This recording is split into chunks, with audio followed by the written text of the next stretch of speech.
Alright guys, here we go. The moment I've been waiting for, the unboxing of the Aero Cool DS Dead Silence case. I'm really excited about this.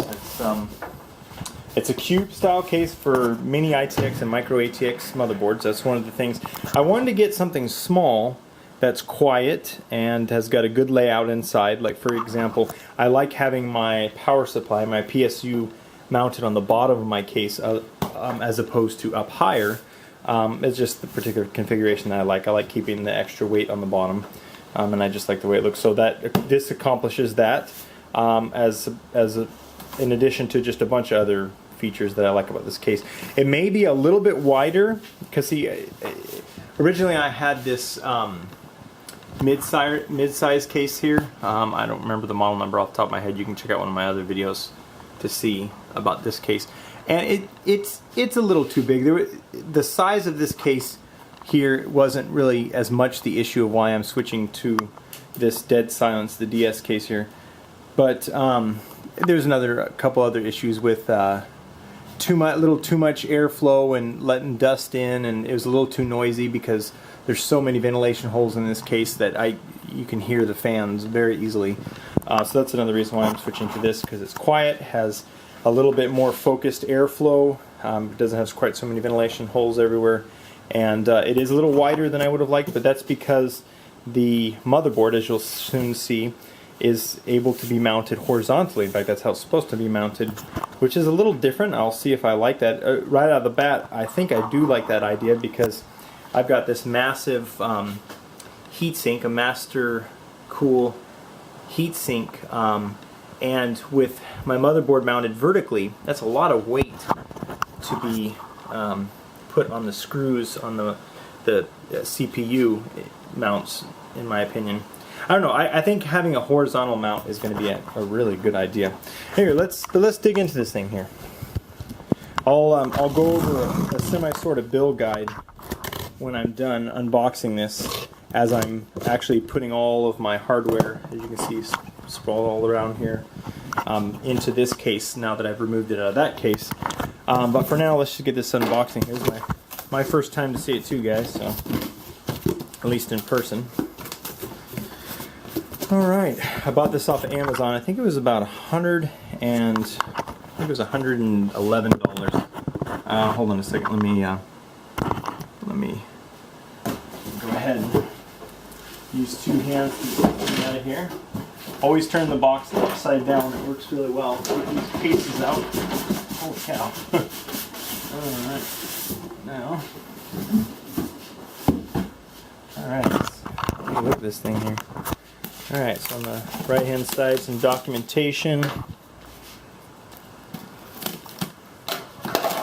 Looks like, as well as the bottom, or the top cover.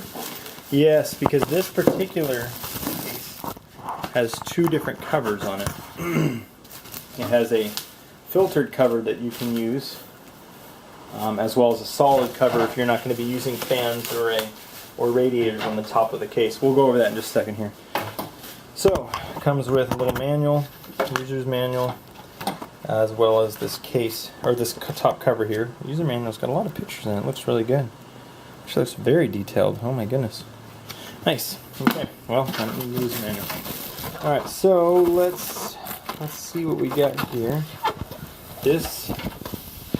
Actually, I'm going to set the camera down one more time so I can get the foam off of here.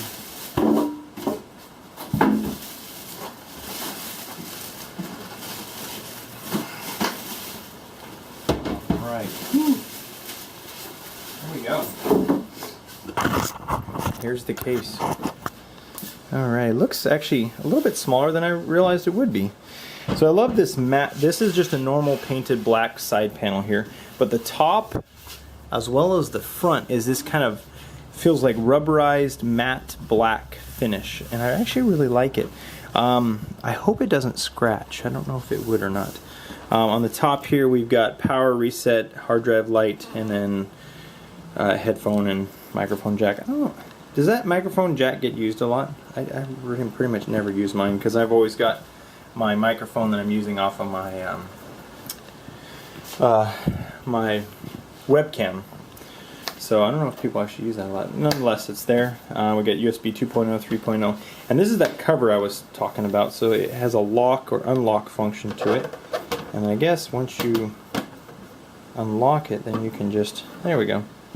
So here's this solid cover. Doesn't have any holes or any ventilation. You can swap it out with this cover if you wanted to.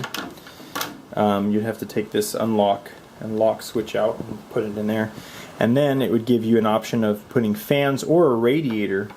Looks like it'll hold two 120 or 140 millimeter fans, and then I don't know it'd be a dual radiator. I'm not sure. I'm not familiar with sizes. I've actually never used a radiator yet. I've only done air-cooled machines. I haven't actually done liquid-cooled yet. But there it is. You can install a lot of different options here on the top. But I'm going to go ahead and put it back because the main purpose of buying this case was to have as little ventilation holes as possible, because I wanted it to be quiet and I wanted to control my dust. So on the front we have a 3.5, 2.5. This will work out perfect because I have a 3.5 optical drive here, as well as this media drive that I bought a 2.5 to 3.5 converter, I guess you could call it, to use in my other case. But now I'll just be able to pop this insert out and use it right there. Now I think I watched another review, and I think this front panel just pops off somehow. I'm not sure how this front panel works here. Maybe I'll have to pop it off here. Okay, so my power supply goes on the bottom. I hope this is enough light to see. Okay, power supply goes on the bottom. This is another ventilation for the your 2.5-inch drives go in here. 120 or 140 millimeter fan mount in the back. This is holes for radiator or liquid cooled tubing, which again I've never used. I love the thumb screw. That's awesome. I actually specifically bought these thumb screws for the cases on my other case because it didn't have them, and I really like them because I like to be able to quickly take off my case without having need of a screwdriver. And not to mention that, but you never, in my opinion, why would you want a screw that utilizes a screwdriver? Because you're never going to be torquing down your screws that hard anyway. So this is the back cover. I'm taking off first here.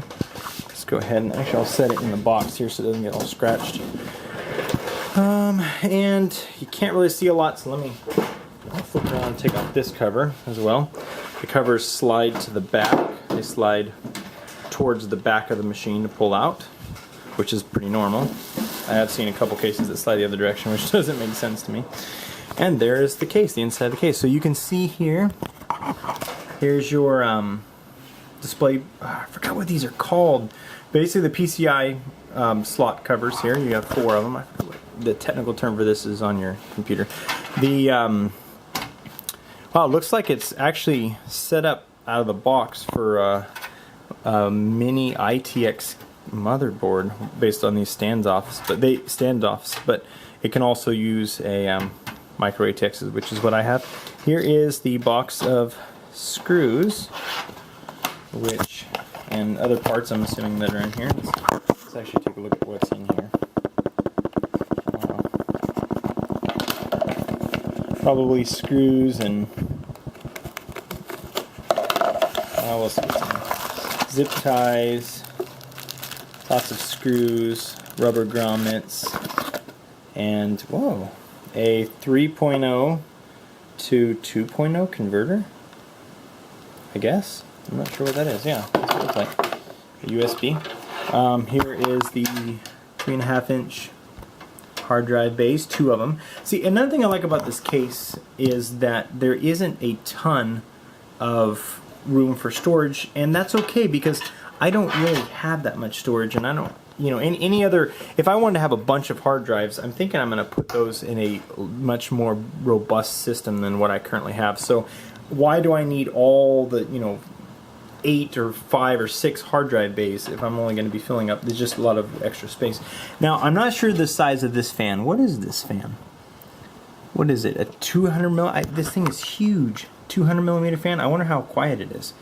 I would imagine it would be quiet because this machine is optimized for quiet. So I'm going to take this fan out here, this 120mm fan in the back, and I'm going to replace it with my Noctua fan, and then I'll have my 2 Noctua fans that I just purchased for my heatsink.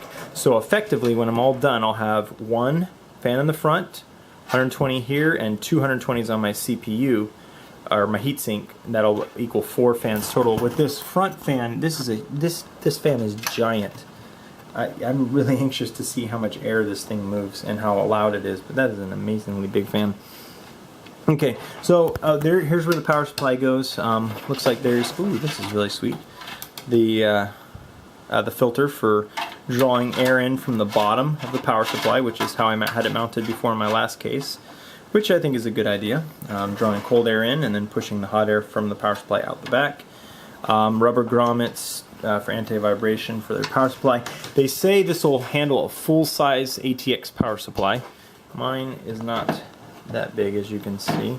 So I've got some, actually it is, mine is a full-size power supply. So you've got enough room on the other side of the power supply to accommodate for the cables coming out, so for your cable management.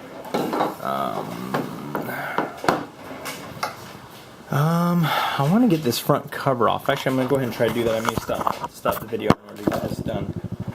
Let's see how you get this front cover off. It looks like it's rather difficult to get off.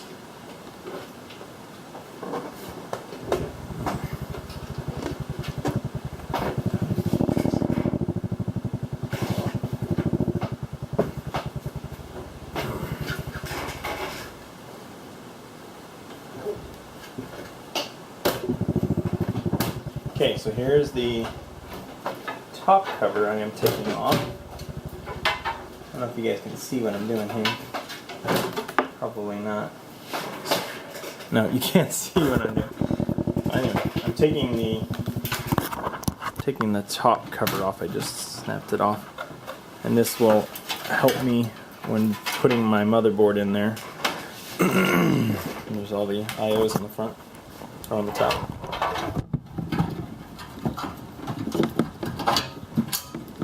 The build quality on this seems fairly well. The plastic seems relatively durable. The metal case, I mean the frame itself, the main chassis here is very sturdy. I mean, this thing is not going anywhere. And then let's get this front cover off.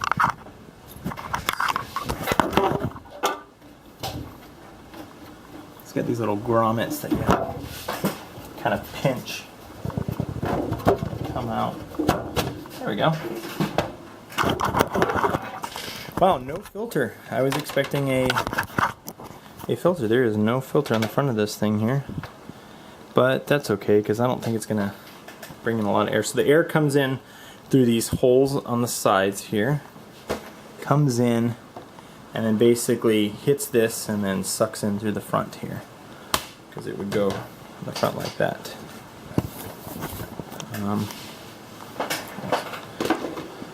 Alright.